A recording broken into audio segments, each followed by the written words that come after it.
ಶ್ರೀರಾಮುಲು ಏನಂತಂದ್ರೆ ನಾರಾಯಣ ರೆಡ್ಡಿನ ನಾನು ಬಿಡಲ್ಲ, ಯಾವುದೇ ಕಾರಣಕ್ಕೂ ನಾನಂತೂ ಅವನ್ನ ಸಾಯಿಸಲೇಬೇಕು ಅಂತೇಳಿ ಓಡಾಡುವಂಥ ಸಂದರ್ಭದಲ್ಲಿ ನಾನು ಅವನು ಕರೆದು ರಾಮಾಯಣ ಮಹಾಭಾರತಗಳು ಪುರಾಣಗಳು ಎಲ್ಲದನ್ನು ಕೂಡ ಹೇಳಿ ಸನ್ಮಾರ್ಗದಲ್ಲಿ ತಗೊಂಡು ಬಂದಿದ್ದೆ. ನಂದೇನಾದರೂ ತಪ್ಪಾಯ್ತಾ ಅನ್ನೋದು ಇವತ್ತು ನನಗೆ ಅನ್ನಿಸ್ತಾ ಇರುವಂಥದ್ದು.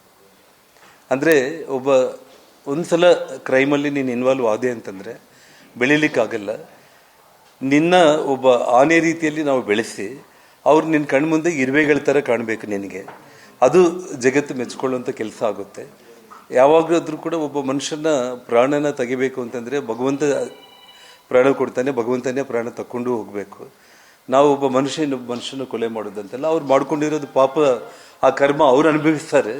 ನೀನು ಮತ್ತೆ ಇನ್ನೊಂದು ತಲೆ ಮೇಲೆ ನೀನು ಹಾಕೋಬಾರ್ದು ಅಂತೇಳಿ ಒಳ್ಳೆ ಮಾತುಗಳಿಂದ ಅವನ್ನ ಸನ್ಮಾರ್ಗದಲ್ಲಿ ನಾವು ಏನು ತಗೊಂಡು ಬಂದಿದ್ದೀವಲ್ಲ, ಅದು ಜನಾರ್ದನ್ ರೆಡ್ಡಿ ಅವ್ರ ಕುಟುಂಬಕ್ಕೆ ಮಾಡಿರುವಂಥ ಅನ್ಯಾಯ ಅಂತೇಳಿ ಮೊದಲನೇದು.